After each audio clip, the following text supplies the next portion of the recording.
ये कहानी एक हिंदुस्तानी लड़की के बारे में है जिसे धोखे से पाकिस्तान ले जाया गया और वहां उसे जबरदस्ती एक आदमी से निकाह करने पर मजबूर किया गया।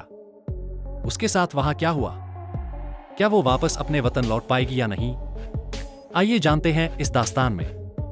कहानी शुरू होती है पाकिस्तान से, जहां कुछ लोग एक बच्चे को फायर करना सिखा रहे थे और फिर हमें एक लड़की दिखाई जाती है जिसका नाम उजमा है। वो दो मर्दों के साथ पाकिस्तान में हिंदुस्तानी सफारत खाने की तरफ जा रही होती है। उजमा बहुत डर चुकी होती है। उसके साथ एक शख्स कादिर होता है जो उसका शौहर कहलाता है। कादिर उजमा से कहता है कि सफारत खाने का काम जल्दी मुकम्मल कर लो। वो सब लोग इंडियन एम्बेसी पहुंचते हैं। उन्हें चेक किया जाता है। अंदर जाने के बाद कादिर और उसका साथी बाहर सिगरेट पीने चले जाते हैं। उजमा इस मौके का फायदा उठाती है और वहां मौजूद एक अफसर से बात करती है। वो कहती है कि वो हिंदुस्तानी है और उसे यहां रहने पर मजबूर किया गया है। वो कहती है कि उसे बचाया जाए। अफसर आयुष पहले तो उस पर यकीन नहीं करता। उजमा बार बार कहती है कि वो हिंदुस्तानी है। फिर वो अपना पासपोर्ट दिखाती है जिससे आयुष को यकीन हो जाता है कि उजमा वाकई हिंदुस्तानी है।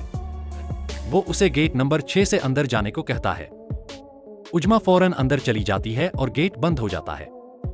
वहां मौजूद लोग हैरान हो जाते हैं। वो कहते हैं, इस लड़की को किसने अंदर आने दिया? उजमा कहती है, दरवाजा मत खोलिए, अगर ये लोग अंदर आ गए तो मुझे कत्ल कर देंगे। वो चिल्लाकर कहती है कि मैं हिंदुस्तानी हूं, मुझे जबरन यहां रोका गया है और मैं अपने वतन वापस जाना चाहती हूं। फिर वहां एक सीनियर अफसर जेपी को बुलाया जाता है। जेपी उजमा से उसका नाम पूछते हैं। वो बताती है कि वो वाघा बॉर्डर से पाकिस्तान दाखिल हुई थी और फिर कादिर उसे बुनेर ले गया जहां उसे बहुत सताया गया। लेकिन जेपी को यकीन नहीं आता क्योंकि उजमा को यह नहीं मालूम था कि वो बुनेर कैसे पहुंची। जेपी समझता है कि शायद ये कोई साजिश है, लेकिन जब उजमा की जिस्मानी जांच की जाती है तो उसके जिस्म पर जख्म पाए जाते हैं। जेपी तब भी कहता है कि हो सकता है उसने खुद को जख्मी किया हो, मगर उजमा उनके कदमों में गिरकर कहती है कि उसे बाहर मत भेजिए, वरना वो लोग उसे मार डालेंगे और वो खुदकुशी करना बेहतर समझेगी। ये सुनकर जेपी उसे महफूज जगह पर रखता है। अब कादिर को उजमा से मिलने नहीं दिया जाता। वो पुलिस स्टेशन जाकर रिपोर्ट करता है कि एम्बेसी ने उसकी बीवी को जबरदस्ती रोक लिया है। ये खबर हर जगह फैल जाती है। फिर जेपी को हिंदुस्तान की वजीर खारजा सुषमा का कॉल आता है। वो पूछती हैं कि उजमा का क्या मामला है। वो कहती हैं कि उसके पास असली हिंदुस्तानी पासपोर्ट है और जिस्म पर जख्म इस बात की गवाही देते हैं कि उसे ज्यादा सताया गया है। सुषमा कहती हैं कि अगर वो हिंदुस्तानी है तो कोई भी उसे वापस आने से नहीं रोक सकता, लेकिन अभी उजमा को एक बयान देना होगा कि उसे जबरदस्ती नहीं रोका गया, बल्कि उसने खुद मदद मांगी है। जेपी पाकिस्तानी अफसरों से बात करता है कि उजमा को वतन भेजा जाए। कुछ अफसर चाहते हैं कि वो चली जाए, लेकिन कुछ को डर है कि अगर वो बाहर गई तो राज खोल देगी। फिर जेपी उजमा से कहता है कि अगर तुम सच बोल दोगी तो मैं तुम्हारी मदद कर सकता हूं। उजमा बताती है कि कुछ वक्त पहले वो रोजगार की तलाश में मलेशिया गई थी।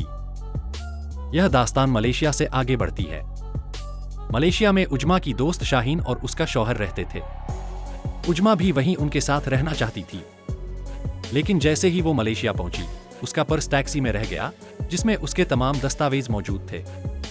इस वाकया से उजमा बहुत परेशान हो गई, लेकिन वही टैक्सी ड्राइवर वापस आया और उजमा का पर्स लौटा गया। ये टैक्सी ड्राइवर कोई और नहीं बल्कि कादिर था। कादिर की अमानतदारी देखकर उजमा को वो बहुत पसंद आया। उजमा उस पर बहुत मुतसिर हुई और दोनों के दरमियान दोस्ती हो गई।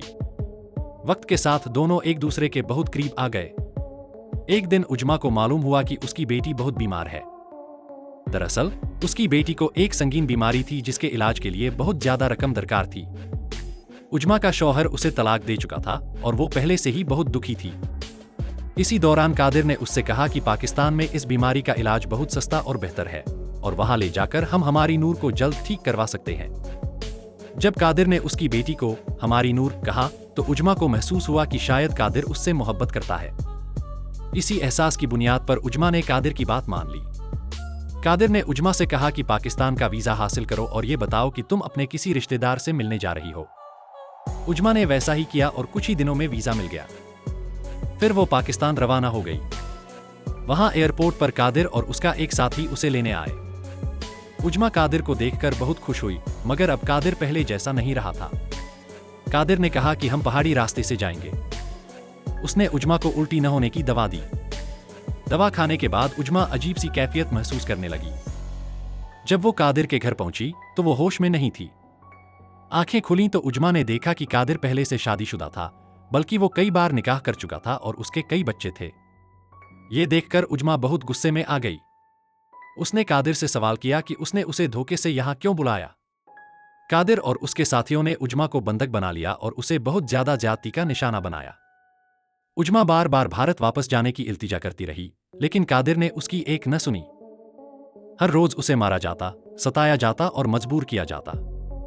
उजमा को एक तारीक कमरे में कैद कर दिया गया। अगली सुबह उसने देखा कि वहां लड़कियों की खरीदो फरोख्त हो रही थी, जैसे सब्जी मंडी में सौदा होता है। उजमा ने वहां मौजूद एक औरत से कहा कि वो एक कॉल करना चाहती है। उस औरत ने उसे फोन दिया। उजमा ने अपनी दोस्त शाहीन से राब्ता किया और अपने शौहर को सब कुछ बता दिया। इसी दरमियान कादिर ने उजमा से निकाह की बात की, मगर उजमा ने इनकार कर दिया। कादिर ने उस पर तशद्दुद किया और उसे जबरन निकाह के लिए मजबूर किया। निकाह के बाद उजमा ने कादिर से नर्म लहजे में बात की और कहा कि अगर अब हमारा निकाह हो चुका है तो हमें मुस्तकबिल के बारे में सोचना चाहिए। उसने कहा कि एक रस्म है जिसमें लड़के को शगुन के तौर पर रकम दी जाती है। कादिर ने पूछा कि कितनी रकम मिलेगी। उजमा ने कहा कि तकरीबन 10 से 12 लाख। कादिर ने कहा कि अपने वालिदैन से कहो कि उन्होंने तुम्हारी शादी कर दी है। उजमा ने कादिर को यकीन दिलाया कि वो इंडियन एम्बेसी जाना चाहती है ताकि वहां जाकर अपने घरवालों से बात कर सके और शादी का सबूत दिखाकर कुछ मदद हासिल कर सके। ये आइडिया दरअसल उजमा की सहेली के शौहर का था कि किसी तरह उजमा को इंडियन एम्बेसी तक पहुंचाया जाए। आखिरकार कादिर मान गया और उसे एम्बेसी ले आया।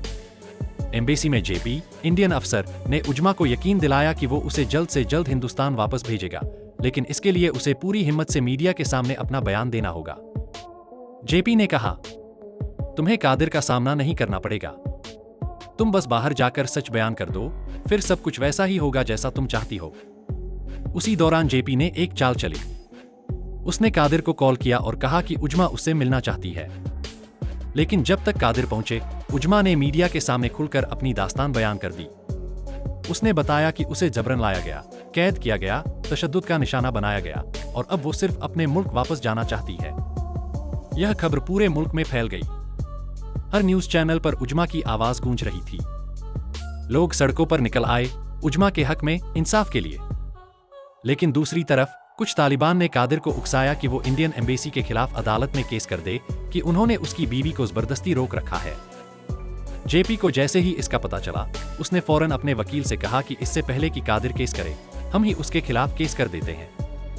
अब यह मामला हाई कोर्ट तक पहुंच गया। अदालत में कादिर का वकील दावा करता है कि उजमा उसकी बीवी है और ये एक घरेलू मामला है जिसे मिल बैठकर हल किया जाना चाहिए। उसने कहा कि उन्हें 1 साल का वक्त दिया जाए ताकि रिश्ता ठीक हो सके। मगर उजमा के वकील ने कहा कि उजमा की जान को खतरा है, वो जबरदस्ती यहां रखी गई है और अब वापस जाना चाहती है। इस पर अदालत ने कहा, हमें खुद उजमा का बयान सुनना होगा। वकील ने जवाब दिया कि उजमा को जान का खतरा है, इसलिए उसे मुकम्मल हिफाजत दी जाए। जेपी ने एक होशियारी की। उसने उजमा जैसी शक्ल की एक लड़की को अपने साथ रखा ताकि कादिर के लोग उसे उजमा समझें। असल उजमा को दूसरी गाड़ी में रखा गया।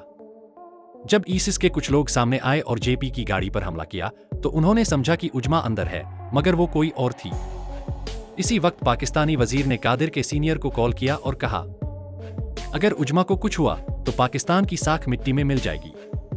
कादिर के लोग पीछे हटे और जेपी ने उजमा को अदालत पहुंचा दिया। अदालत में उजमा ने पूरी हिम्मत से अपना बयान दिया। जज ने कहा, यह मामला ना इंडिया का है ना पाकिस्तान का, यह इंसानियत का मामला है। किसी लड़की को इस तरह जबरदस्ती नहीं रखा जा सकता। अदालत ने उजमा को हिंदुस्तान वापस जाने की इजाजत दे दी। उजमा मुस्कुरा रही थी, पहली बार राहत और आजादी की मुस्कान। कादिर गुस्से से तिलमिला गया, मगर अब कुछ नहीं कर सकता था। उजमा की लड़ाई मुकम्मल हुई, एक मिसाल बन गई। ये कहानी थी हिम्मत की, हक की और उस आवाज की जो चुप रहकर भी गूंज उठती है। और फिर वहां से उन्हें एक तहफ़्फ़ुज़ी टीम भी दे दी जाती है। इसी दौरान जेपी को अपने गुज़िश्ता वाक़यात याद आते हैं, वो लम्हात जब उसने कुछ गलतियां की थीं। इसीलिए अब वो चाहता था कि उजमा को हिंदुस्तान भेजते हुए कोई भी गलती ना हो। अब वो अगले दिन का भी इंतजार नहीं करना चाहता था। जेपी ने फौरन उजमा को एयरपोर्ट ले जाने का फैसला किया। तहफ़्फ़ुज़ी टीम उसके साथ थी, मगर अचानक कादिर और उसके आदमियों का आना हो गया। जेपी ने खुद गाड़ी चलाना शुरू किया, मगर उसी वक्त एक और तहफ़्फ़ुज़ी टीम वहां पहुंच गई और कादिर की गाड़ी का हादसा हो गया। इस तरह उजमा और जेपी महफूज तरीके से एयरपोर्ट पहुंच गए। एयरपोर्ट पर उजमा से कई सवालात किए गए। कहा गया, जब तक हमें मुकम्मल इत्मीनान ना हो जाए कि ये लड़की कोई हिंदुस्तानी जासूस नहीं है, हम उसे जाने की इजाजत नहीं देंगे। उजमा ने तमाम सवालों के जवाब पुरसुकून अंदाज में दिए और आखिरकार जेपी ने उजमा को हिंदुस्तान वापस भेज दिया। वहां सुषमा ने उसका इस्तकबाल किया।